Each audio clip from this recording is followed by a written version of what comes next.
Any agreement only works if it's fully implemented.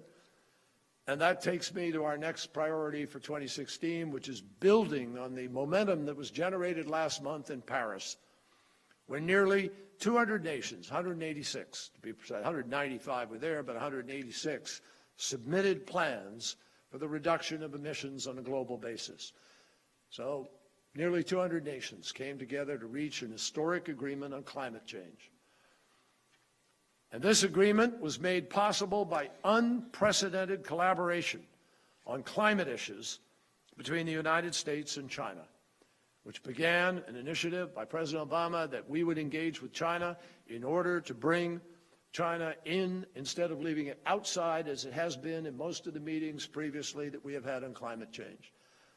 And together, China and the United States stood up and announced well in advance of Paris what our goals would be with respect to our reductions, and urged every nation to announce its own targets for reducing carbon emissions. Now, you heard the President last night say, if you don't get this by now, if you're going to argue the other side of this case that it's not happening, or you want to be in denial, you're going to be very, very lonely. That's what the President said. Because our military, our experts, our scientists, people all around the world can see with their own eyes and are experiencing the impact of climate change. This plan coming out of Paris is designed to keep pace with technology and to get stronger as time goes by. The agreement sends an unmistakable message to governments and to the private sector alike. That's the power of this agreement.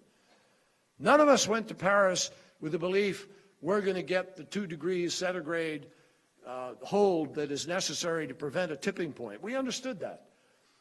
But what we also understood was that if you have 200 nations all coming up with a plan, all agreeing to reduce, all moving towards alternative, renewable, clean energy, the message to the marketplace at large is unmistakable. The message of Paris is that the time is now to undertake a permanent transition to a new and low-carbon energy future for the world.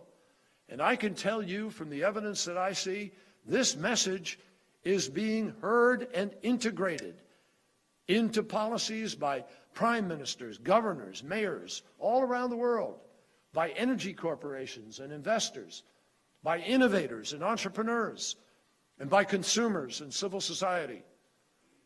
And we have to now stay vigilant to keep the pressure on here in the United States and around the world to formally adopt the agreement, take the bold and innovative steps, and transition to cleaner energy sources, and to pursue every opportunity we can to cut carbon pollution, including by amending the Montreal Protocol to take on hydrofluorocarbons.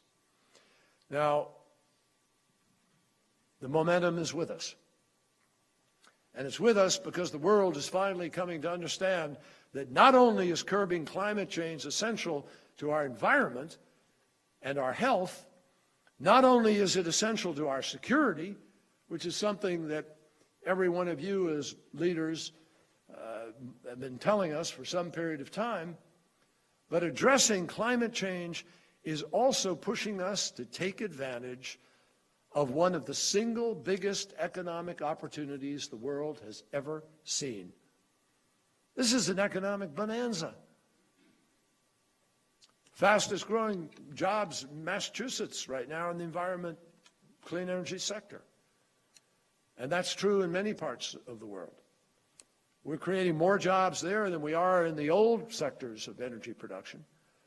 And by 2035, energy investment is going to reach close to $50 trillion.